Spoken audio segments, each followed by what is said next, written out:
In crossing strings, we have a couple of interesting projects. One is to get a perpendicular angle on the lower string and then transfer it to a perpendicular angle on the next string. So if you had a perpendicular on the C and then you wanted to end up with a perpendicular on the G, you are necessarily going to produce an arc with your bow. So the bow will arc or angle from one string angle to another. I'll illustrate this in a string crossing exercise that's in my booklet, Cello Ergonomics. The other thing is any string crossing is either clockwise or anti-clockwise, and I'll talk to you about that in a moment.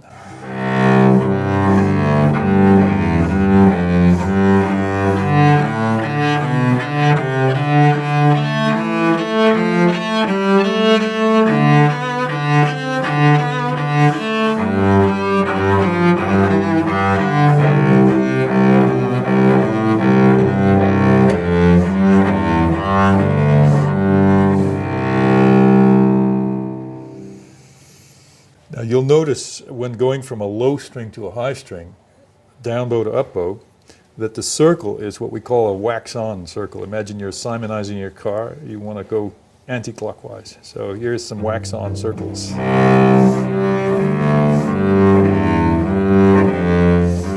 here's some more. And further. At this point, we're playing a scale of C with neighboring tones, as you can tell.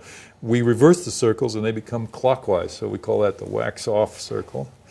And on the A, going down bow to up bow, high string to low string, we're describing a clockwise circle. Now we have a big circle as we skip strings. And another one. And we finish with the anti-clockwise.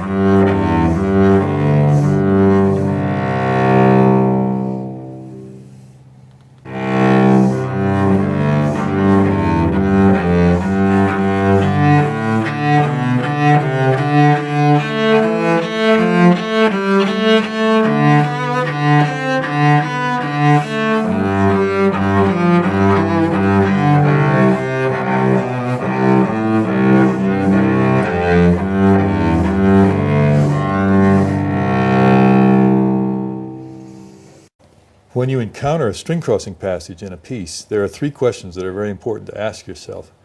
First, which part of the bow would you like to play the passage in? That's going to determine the type of sound and articulation you get. The second question is, which circle is going to generate the required motion? Is it anti-clockwise or clockwise? There's only two choices, fortunately. And the third question is, which of the three parts of your bow arm, which part of that mechanism is going to lead the crossing motion? In the exercise I just demonstrated, all of the anti-clockwise circles, that's down bow to up bow, low string to high string, are led by the upper arm. You could think of it as the elbow being the most obviously moving part, but it's really your upper arm, as follows. So you can see that's upper arm led. When we get to the clockwise motion, I call that sometimes the anti-clockwise overhand and the clockwise underhand. When we get to the clockwise motion,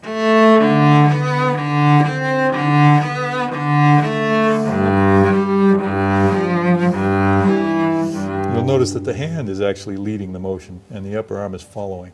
So that's the chain of command that produces the string crossings. It's very important to understand and feel the chain of command in order for you to have smoothness and fluency. I'll just play a short excerpt of the first Bach prelude. You'll probably see the application of some of these crossing principles.